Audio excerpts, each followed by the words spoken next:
today we are going to finish writing our new innovation of the Elmer story. So we have already done the beginning, the build-up and the action.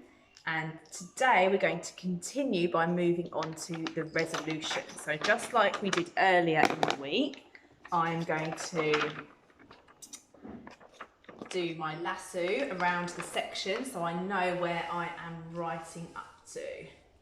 So it's quite a large chunk actually, my resolution here, all the way around there. This is the part that I am writing next. So I've already had a go at writing it, but I'm going to talk through it with you.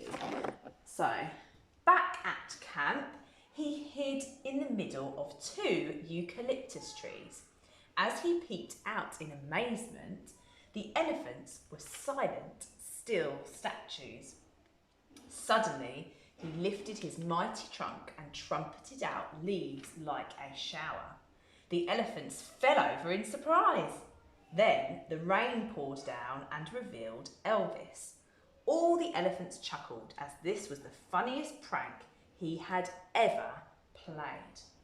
So, I quite liked, the first thing I quite liked about this was the way that the resolution starts. So again, it is giving us some information. The sentence starter here is back at camp.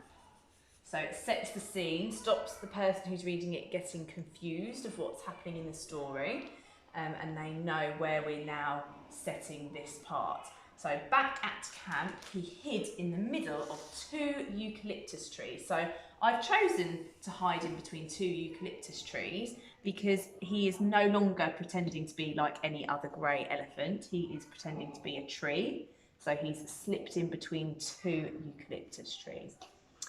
As he peeped out, now you can see here, I was writing what I had planned on my map, which says, as he walked around in amazement. But I thought, actually, that doesn't make sense for my innovation, because if Elvis is covering himself in leaves, he can't walk around all of the elephants because they will spot him straight away. They will think it's a strange walking tree. So I had to change it, and I've written, as he peeped around in amazement. So I'm imagining that he's standing in between these 2 trees and he's peeping around, having a secret little look.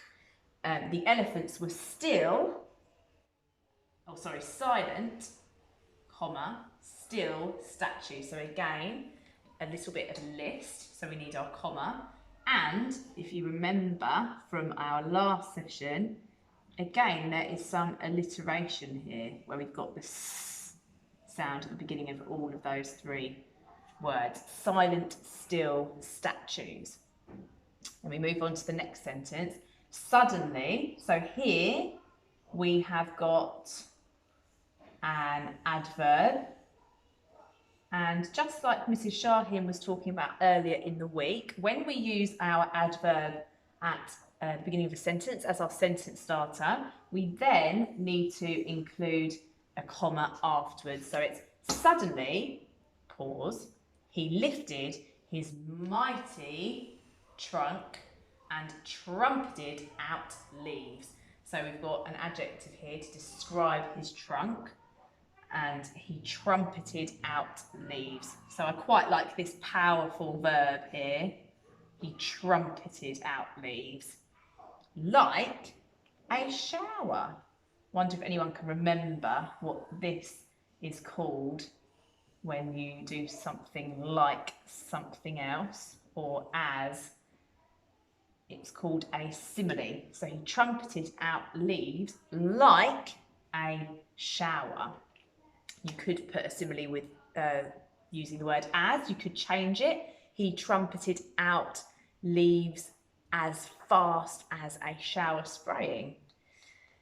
The elephants fell over in surprise. So I've kept that bit the same. And I've got an exclamation mark there. Then the rain poured down and revealed Elvis.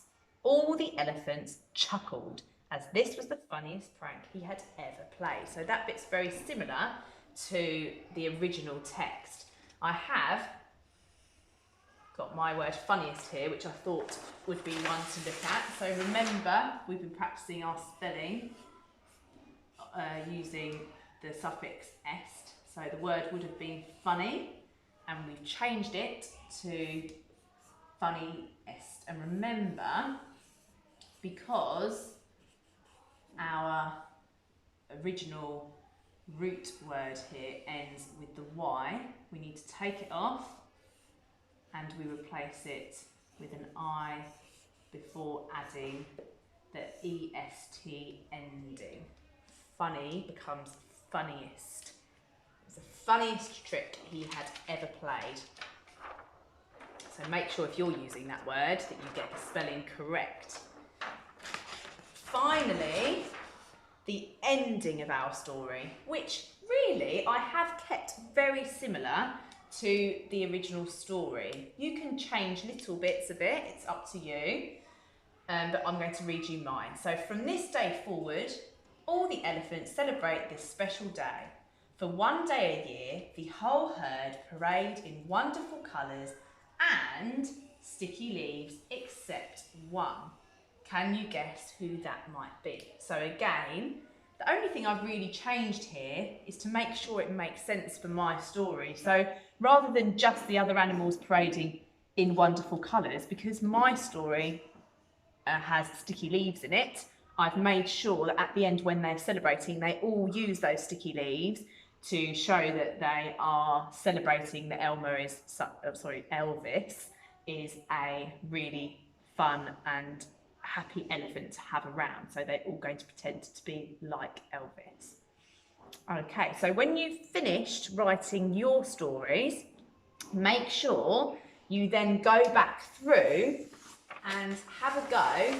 If you need to edit anything to check your spelling, make sure your handwriting is looking really, really neat. And just like I did, check that it really makes sense for what's happening in your story, because sometimes when you're innovating, it can get a little bit confusing if you don't make sure you change all of the right things to make sure that your story is making sense.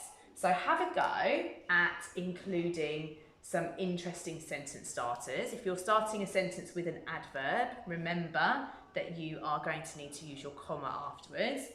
If you are challenging yourself, you might want to try and include a simile in your story, and maybe even trying to include some alliteration in there too. So I know that myself and Mrs. Shahin and the other teachers here will be looking forward to seeing some of your stories come in. Good luck!